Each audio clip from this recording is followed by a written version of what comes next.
Bismillah ar-Rahman Rahim. This is our first lecture.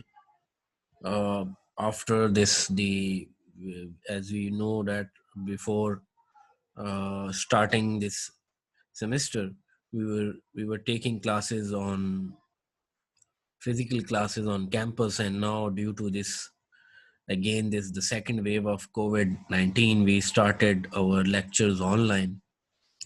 So this is my first lecture available to all of you through my LMS. And before going to the introduction and before going to the discussion of this chapter, if you people remember it, previously we were discussing about the major aspects which is related with the element.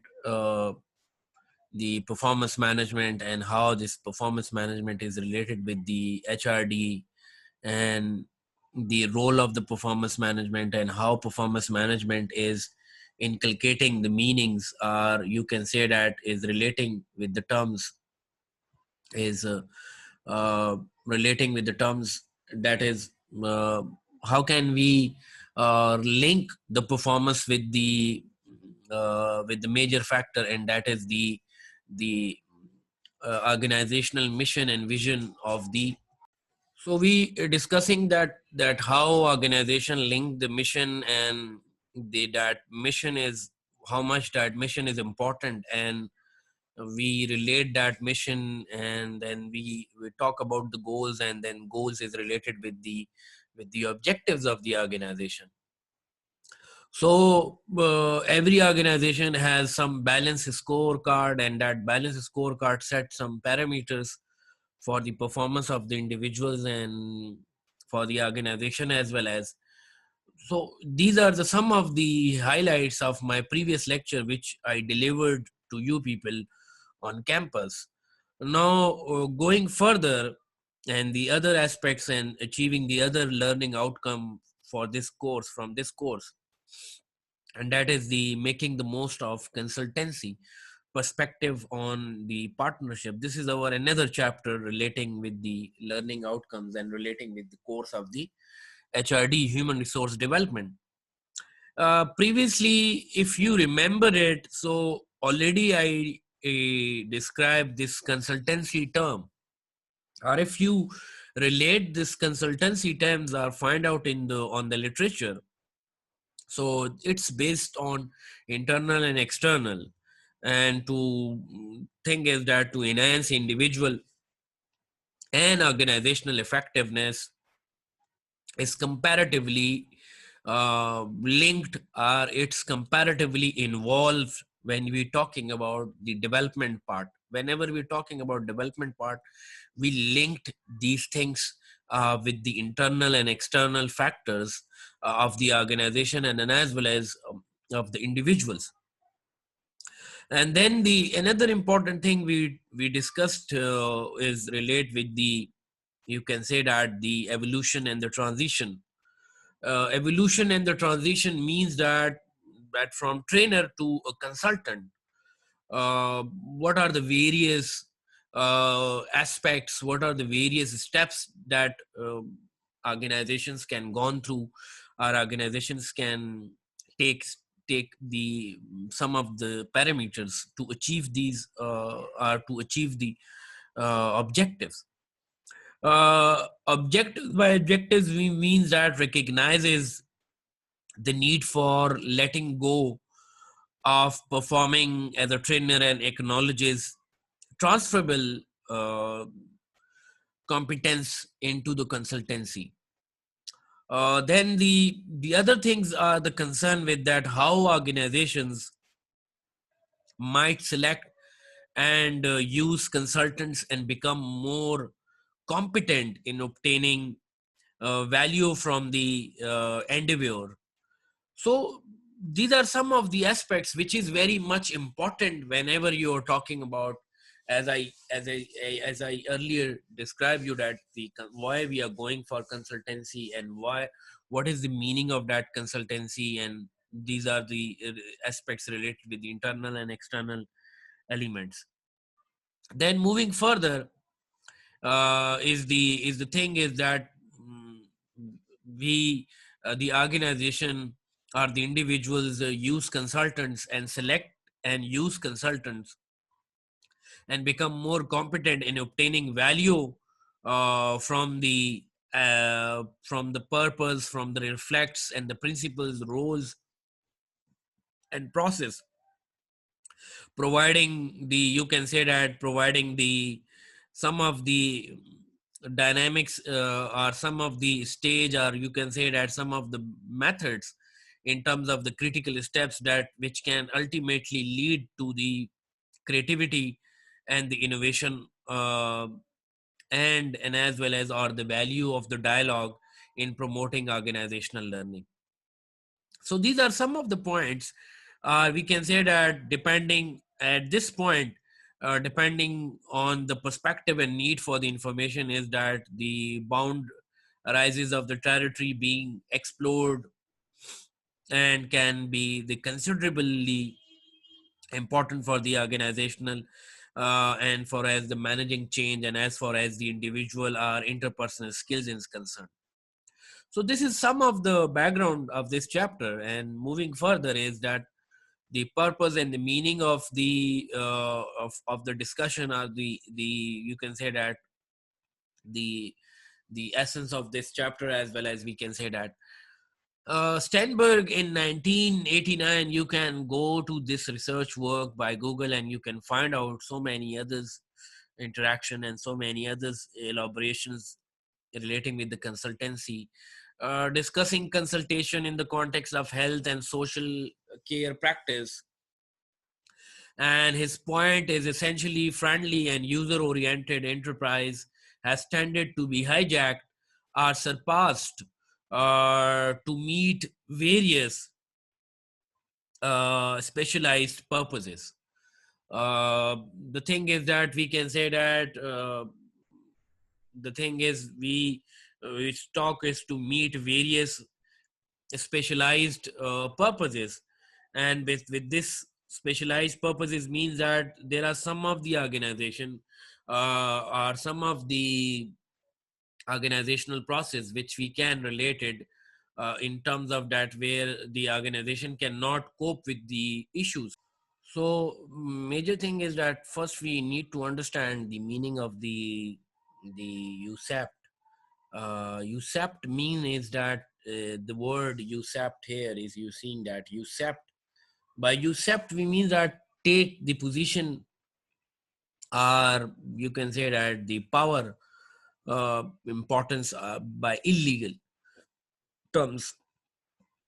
Are you illegally or by force you take the some of the positions in the organizations? And so in this terms the consultancy, or you can say that in terms these are the important aspects, these are the important element which is relate with the consultants. Within this context it entails one person, the consultant, helping another, the consultancy, the consultee, to do his or her work without taking it over.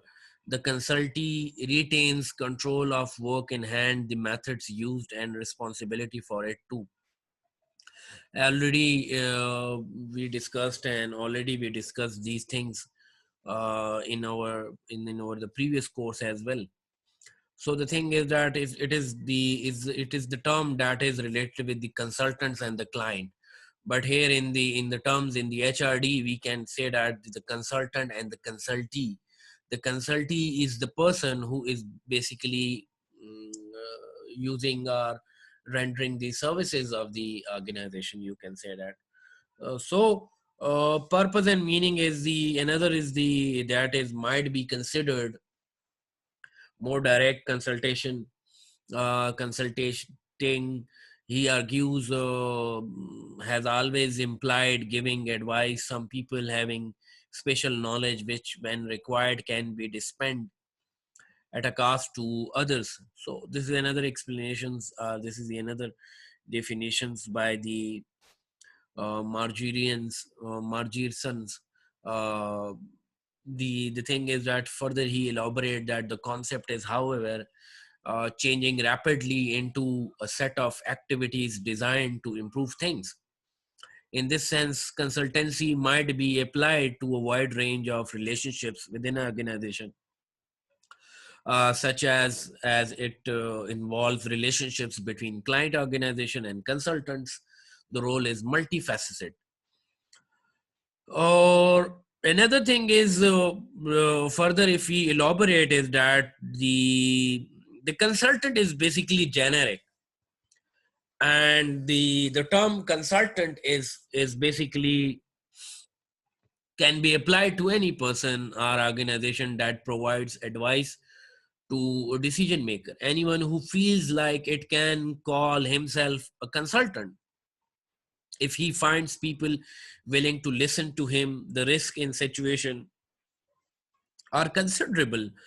So these are the some of the words which is related with the consultants. So moving further is discussing the further explanation of this curb definition, and the curb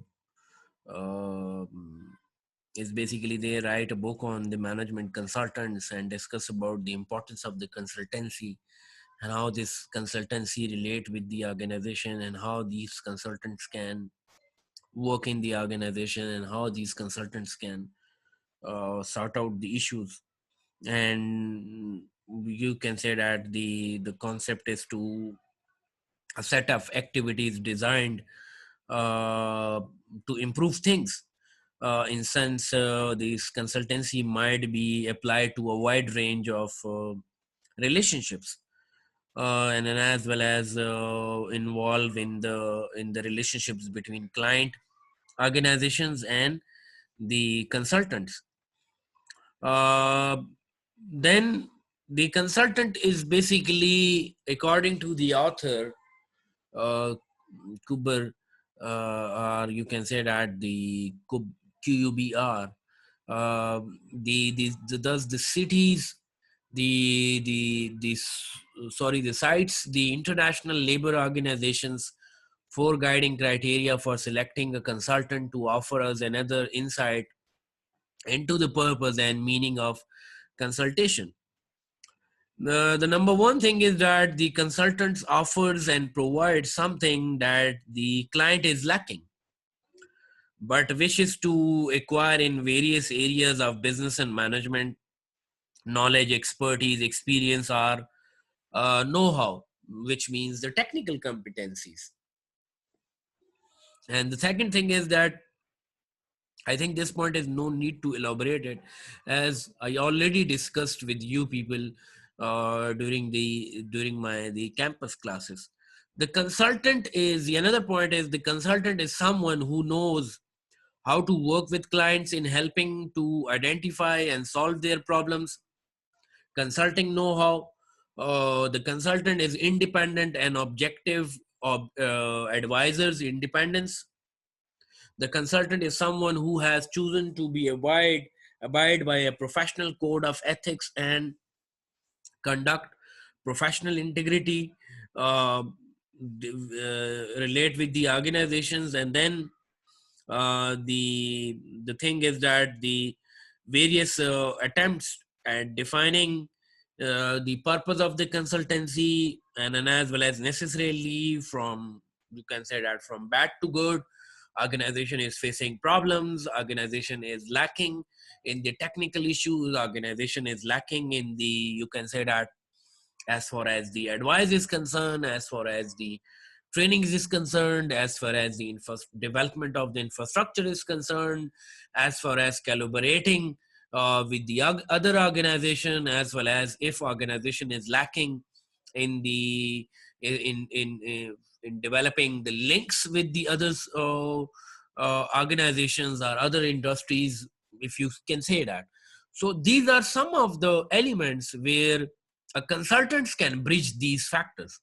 A consultants can link these factors, or a consultants develop a coherence between an organization and the you can say that the other industry, or where the organization, or you can say that a coherence, develop a coherence between organization and implies, you can say that individuals and the organization. So with this collaborative effort, with this, you can say that technical competency, organizational uh, can our organization can improve their with their current, you can say that their current activities.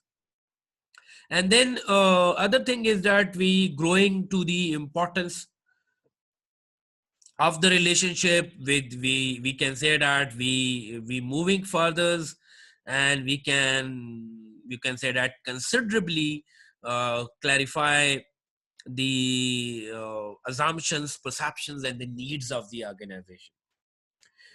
So the other aspects is the perception and need. Advice is seldom welcome, and those who want or need it most always like it least. It's obvious. It has been suggested that organizational decisions to contract with consultants may often be based on the management by rain dance syndrome, where problems or needs must be seen to be addressed. And the other thing is that, for example, likens the consultants to a primitive which doctor called it into the perform. Then the another thing is that exorcism. Exorcism is the thing is diagnosing the causes of the problem and eliminating them. Uh, the thing is that we first understand the management by rain dance syndrome. Rain dance syndrome. What does it mean? The management by rain dance syndrome. It's basically the concept that why organization is going for a consultancy, and what is the basic reasons are whenever organization is going for a consultant, so what they actually extract from the consultants, or in other terms, the most important thing is that what organization has the basic reasons for this consultancy. As I already describe you, and I already explained you that whenever organization is lacking in some of the aspects or in some of the expertise, so they're going for the consultants, or lack in some of the areas, so they're going for the consultants. By this rain dance syndrome means more further is that the organization is actually enhancing their current existence, enhancing the current infrastructure, developing the organizations in a very prosperous manner, and moving further for the with this the existing system. So this is the basic essence, this is the basic meanings, is the management by the rain dance syndrome. And then place setting, what does the meaning of the place setting demons?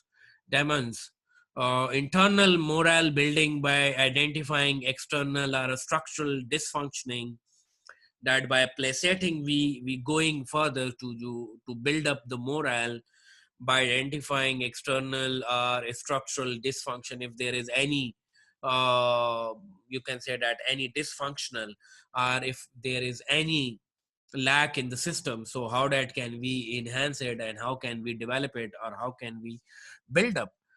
Then soothsaying is the forecasting or prescribing the future. Consultant is also, with the help of the organization, can provide you the futures, can help you for the futures perspectives as well. Then process and power. Process and power, here we can relate, or here I can describe you the case study, or the minor case study, that the consulting in the healthcare environment, a large multidisciplinary health organization in the UK contracted with external consultants to provide training and consultancy for one of its specialist units in the area of equal opportunities. The expressed objectives were about raising awareness Improving practice lies on between disciplines and improved service delivery and the other aspects. Then the disciplines and improved service delivery. In effect, the real problem not articulated was that staff were resistant to change and were managing to block structural and procedural development proposals, so that an impasse had been reached.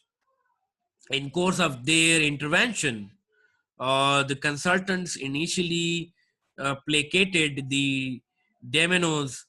The means that here we can placating the demons, that internal morale and building the, and they can find out and identifying the dysfunction of the organization. So these are the some of the example relate with the same, in the same scenario which I'm explaining to you people. Facilitating full expressions of emotional pressures about the dysfunctional nature of the situation, and in the process diagnose the causes of the problem. Predictions were that if certain practices did not change, exorcism or elimination of some staff would be inevitable. Although the intervention provided considerable emotional impact, practice did not change in any, you can say that way, and predicted exorcism took place. In one sense, it could be argued that the consultants were used to manipulate a required change. This is very important. Listen very carefully. And the only issue was how they helped to achieve it. Where we talk about here, we talk about the management by rain drain syndrome. So the and then alternatively, it was apparent that everyone was stuck and some external force was needed to give the momentum towards change. Now, this is basically the further explanation, or the further explaining the importance of the consultant. Here now, the sum of the question is, how will change take place, and how and who will decide? The consultants alone, the consultants and clients together, are the clients alone having consulted? Here on defines these states at three potential modes of facilitations are the politics of the learning. Number one is the hierarchical mode. Facilitator, um, as already we discussed the internal and external consultants, and I think that there is no need to further explain it, or to further explain you these things. But from the sum of the path, sorry, the sum of the path for the trainers is, or for the consultant, is that the relationships are the process and the power of the elements. Then the hierarchical is the facilitator. Consultants direct the process, takes primary responsibility for diagnosis, proposes for change, exercising authoritative power in the relationship. The cooperative mode, the facilitator consultant share his or her power in collaborating, nudging, guiding clients towards greater self direction through negotiation. Then the other thing is the autonomous mode. The facilitator consultant respects the ability of clients to find their own way and helps to create the conditions whereby full self determination can operate.